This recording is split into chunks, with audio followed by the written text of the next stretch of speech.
दोस्तों, सबसे पहले तो इस सुंदर सी वीडियो को लाइक करना ना भूलें और चैनल को सब्सक्राइब जरूर कर लें, क्योंकि आज की ये कहानी आपके जीवन में नई सोच और नई दिशा ला सकती है। मित्रों, अगर आप जानना चाहते हैं कि एक पुरुष के जीवन में सुख, शांति और समृद्धि का स्थायी वास कैसे हो सकता है, तो इस वीडियो को अंत तक जरूर देखें। मित्रों, आपने अक्सर यह सुना होगा कि हर सफल पुरुष के पीछे एक स्त्री का हाथ होता है, लेकिन क्या आपने कभी सोचा है कि एक पुरुष के जीवन में सुख, शांति, समृद्धि बनाए रखने के लिए उसकी पत्नी की 3 चीजों को देखना अत्यंत जरूरी है। जी हाँ, ये 3 बातें अगर किसी पुरुष ने ध्यान में रख ली तो उसके घर में न कभी गरीबी आएगी और न ही अशांति। माता लक्ष्मी की कृपा दृष्टि उस पर सदा बनी रहेगी और उसका जीवन खुशियों से भर जाएगा। प्यारे दर्शकों, अगर आप ये पवित्र कथा सुन रहे हैं तो कृपया इसे पूरा सुनें। इस कथा को आधा अधूरा छोड़कर जाने की गलती न करें, क्योंकि इस पवित्र कथा को पूरा सुनने से मनचाही फल की प्राप्ति होगी और आपको अत्यंत ही महत्वपूर्ण ज्ञान मिलेगा। इसलिए प्यारे दर्शकों, इस कथा को पूरे ध्यान से सुनें। अगर आप श्री कृष्ण के सच्चे भक्त हैं तो कृपया कान्हा का अनादर न करें। कथा को पूरा सुनने से भगवान का आशीर्वाद अवश्य प्राप्त होगा और आपके जीवन में शुभ फल की प्राप्ति होगी। तो आइए ज्यादा समय न लेते हुए सीधे कहानी की शुरुआत करते हैं। प्राचीन समय की बात है, जब भगवान श्री कृष्ण अपनी स्वर्ण से सुसज्जित द्वारका नगरी में अपने दिव्य सिंहासन पर विराजमान थे। भगवान की महिमा चारों दिशाओं में फैली हुई थी। उसी समय उनकी पत्नी देवी सत्यभामा उनके पास आई। सत्यभामा का मुखमंडल चिंताओं से भरा हुआ था। इसे देखकर भगवान श्री कृष्ण ने मुस्कुराते हुए पूछा, हे सत्यभामा, आज आप कुछ परेशान दिख रही हैं। कृपया मुझे बताइए कि आपके मन में कौन सा प्रश्न है। मैं आपको आपके हर प्रश्न का उत्तर अवश्य दूंगा। देवी सत्यभामा ने कुछ क्षण मौन धारण किया और फिर भगवान श्री कृष्ण से कहा, हे माधव, आज मेरे मन में एक विचित्र प्रश्न उठा है। मैं जानना चाहती हूं कि स्त्रियों की वे 3 कौन सी बातें हैं जिन्हें हर पुरुष को अपनी पत्नी में अवश्य देखना चाहिए। ऐसी कौन सी बातें हैं जिनके कारण किसी पुरुष के घर में सदैव सुख और समृद्धि बनी रहती है। भगवान श्री कृष्ण यह प्रश्न सुनकर मुस्कुराए बोले, हे सत्यभामा, आपका यह प्रश्न अत्यंत गूढ़ है, लेकिन मैं इसका उत्तर सीधे नहीं दूंगा। पहले मैं आपको एक कथा सुनाऊंगा। इस कथा को ध्यान से सुनना, क्योंकि यह केवल आपके प्रश्न का उत्तर ही नहीं बल्कि समस्त मानव जाति के लिए एक महत्वपूर्ण शिक्षा भी है। बहुत समय पहले एक नगर में एक गरीब किसान रहता था। वह अत्यंत दीनहीन अवस्था में जीवन यापन कर रहा था। उसके पास ना तो खेत थे, ना ही कोई संपत्ति, यहां तक कि उसके पास पहनने के लिए पूरे वस्त्र भी नहीं थे। उसकी पत्नी, जो अत्यंत सुंदर थी, उसे अपनी सुंदरता पर बड़ा अभिमान था। वह अपने पति को ताने मारती रहती थी और हमेशा उसे उसकी गरीबी का एहसास कराती थी। वह कहती, तुम्हारे पास ना धन है, ना संपत्ति। पता नहीं मैंने तुमसे विवाह क्यों किया। इस घर में ना तो भोजन है, ना वस्त्र। मैं इस घर में कैसे रहूं? किसान इन बातों को सुनकर अत्यंत दुखी होता था, लेकिन वह अपनी पत्नी से बहुत प्रेम करता था। उसकी स्थिति दिन प्रतिदिन खराब होती जा रही थी। एक दिन किसान अपने घर से बाहर निकला।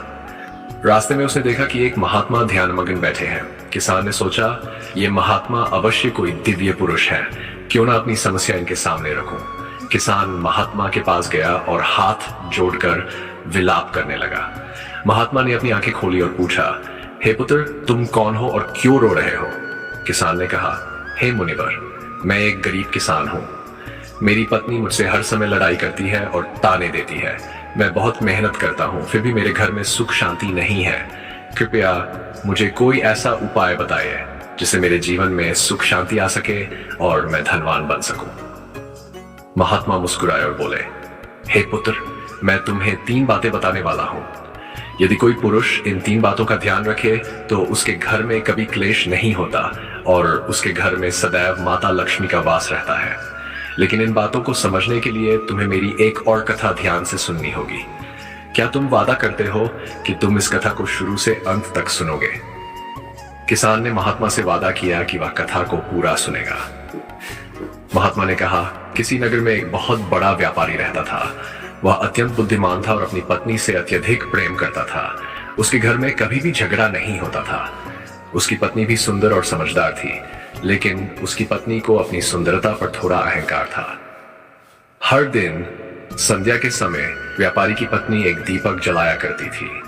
वह दीपक उनके घर को प्रकाशमय कर देता था, लेकिन कुछ स्त्रियां उससे जलती थीं और कहती थी, तुम ये दीपक क्यों जलाती हो? ऐसा करने से तुम्हें क्या लाभ होता है? फिर भी वह स्त्रियां उसकी आदतों को नहीं बदल पाई। इस तरह व्यापारी और उसकी पत्नी का जीवन प्रेम और शांति से बीत रहा था, लेकिन नगर के लोग उनके प्रेम से ईर्ष्या करने लगे थे। ये बात नगर के राजा तक पहुंची। राजा ने सोचा, क्यों ना इस व्यापारी और उसकी पत्नी की परीक्षा ली जाए। इससे पता चलेगा कि उनके प्रेम का कारण कौन है। राजा ने व्यापारी को बुलाने के लिए अपने सैनिकों को भेजा। व्यापारी राजा के आदेश पर राजमहल गया। राजा ने व्यापारी से कहा, हमने सुना है कि तुम्हारे और तुम्हारी पत्नी के बीच बड़ा प्रेम है। मैं इसकी सत्यता की जांच करना चाहता हूं। राजा ने एक योजना बनाई। उसने अपनी रानी से कहा, हम व्यापारी और उसकी पत्नी की परीक्षा लेंगे। तुम व्यापारी की पत्नी की परीक्षा लो और मैं व्यापारी की परीक्षा लूंगा। रानी ने अपने सैनिकों से कहा, जाओ और व्यापारी से कहो कि यदि वह अपनी पत्नी को मार डालेगा तो मैं उससे विवाह कर लूंगी और उसे राजा बना दूंगी। सैनिक व्यापारी के पास गए और संदेश दिया, लेकिन व्यापारी ने दृढ़ता से कहा, मैं अपनी पत्नी से अत्यधिक प्रेम करता हूं। मैं उसे किसी भी हाल में नहीं मार सकता, चाहे आप मुझे राजा बना दें या मेरे प्राण ले लें। सैनिक वापस लौट आए और रानी को सारी बात बताई। रानी ये सुनकर चकित रह गई। अब राजा ने व्यापारी की पत्नी की परीक्षा लेने का निश्चय किया।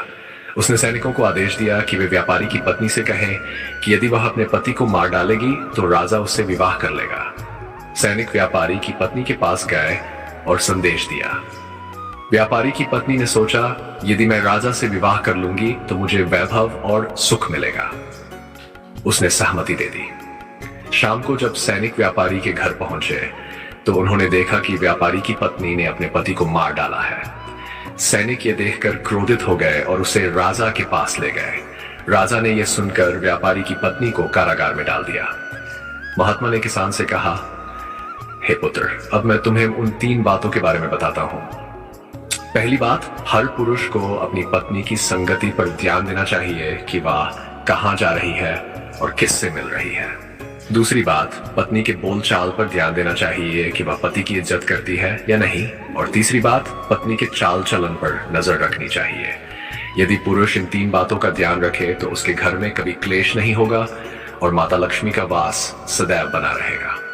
यह सुनकर किसान महात्मा को प्रणाम करता है और अपनी जिंदगी में इन बातों का पालन करने का संकल्प लेता है।